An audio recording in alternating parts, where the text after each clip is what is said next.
Ever tried to download a file and realized you don't actually know if 2 gigabytes will fit into your remaining megabytes? It's a common tech headache, but don't worry, it's actually very simple. A gigabyte, or GB, is a larger unit of digital storage. A megabyte, or MB, is smaller. Think of a GB as a large bucket and an MB as a cup. For most standard networking and storage calculations, 1 GB equals 1000 MB. Here is the rule. To turn GB into MB, just multiply by 1000. For example, 5 GB is 5000 MB. 0.5 GB, that's 500 MB. Remember, we're talking about bytes with a capital B, which is storage, not bits with a small b, which is usually for internet speed.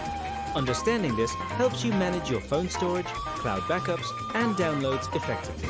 But you don't need to do the math in your head. Need the answer instantly? Use the free SarkariTools GB to MB converter. The link is in the description.